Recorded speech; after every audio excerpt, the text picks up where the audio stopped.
started without further ado and introduce our first speakers here. We're going to call up to the stage here a young lady named Gianna Strong and a beautiful woman, Sarah Hedberg. They're both going to come up and give you a welcome. Gianna is just 20 years old. She's Mid-Wakanton, Dakota, and Sisseton, Wapatinoyate tribal member. She's a college student at the University of Minnesota, and she's focusing on equine studies, the study of horse management. She's a horsewoman. She's a Dakota 38 rider, an advocate for Dakota culture, language, revitalization, and the protection of Mother Earth, which is pretty darn good at 20 years old. With her, we will have Sarah Hedberg. She's a member of the Leech Lake Band of the Ojibwe Nation, and I want you all to join us in welcoming them both to the stage.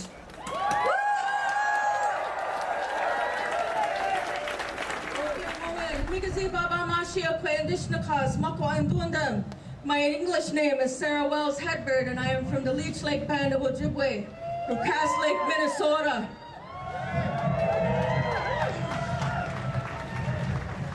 I travel the world. I've been to South America, I've been to the West Coast, I've been to the East Coast, I've been all over. I represent Indigenous Environmental Network. I am part of Minobamataziwan Jamaganashug, which means we are the Good Way of Life dog soldiers. We are the last line of defense.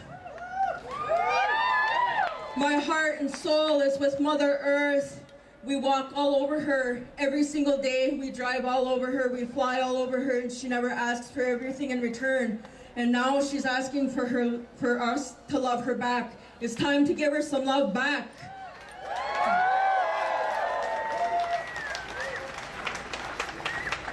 I didn't prepare my speech, but I would like, with honor, Mr. Leroy Fairbanks from the District 3 from Leech Lake Band of Ojibwe has prepared a statement, and I would like to say that at this time.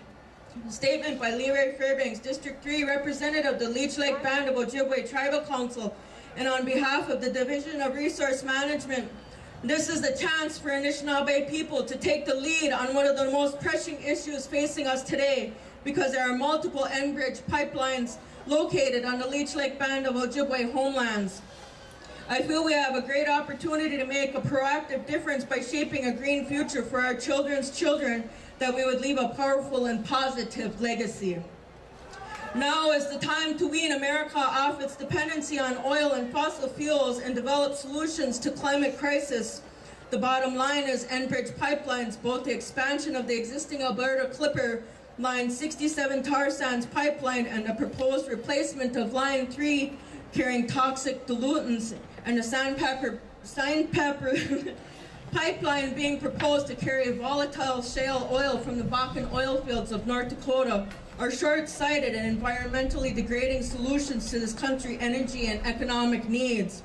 This is a chance for our Anishinaabe people, for all of us, to lead at a national level by bringing about real change in energy policies and consumption. Not all environmental impacts are created equal, especially in areas where our people rely on healthy native plant and animal resources for our revenue, self-sustainment and cultural and spiritual identity. Our plants and animals are crying just as we are.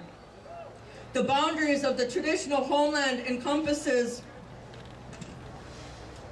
the true headwaters of the Mississippi River, Cass Lake, Leech Lake, Lake Winnebagosh, and their associated watersheds. Contamination from any oil spills or leaks of our water resources can potentially devastate not just hundreds of wild rice beds, our monomen, our sacred monomen, but those used regionally by other tribes. Our wild rice beds provide critical habitat for fish, waterfowl, and other wildlife highly valued by the Ojibwe. Threats to these natural resources in our lands and watersheds threaten the very culture and treaty rights of the Leech Lake Band of Ojibwe.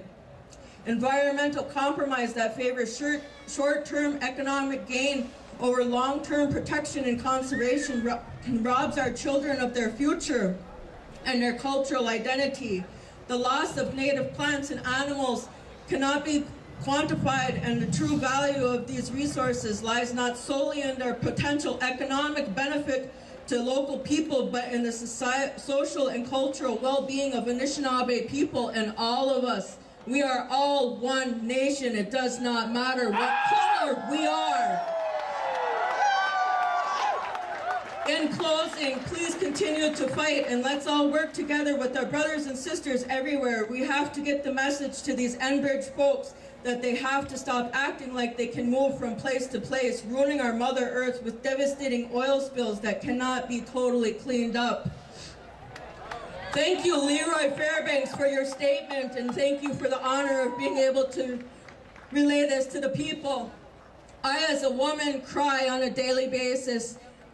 The heroin that they are injecting into our Mother Earth is the same heroin that the addicts inject into their arms. It's something that we have learned, and it's something that we need to unlearn. We can ride the horses, we can ride the wind. Spread your wings, people, and let's fly and do away with this tar sands. Our Mother Earth needs us.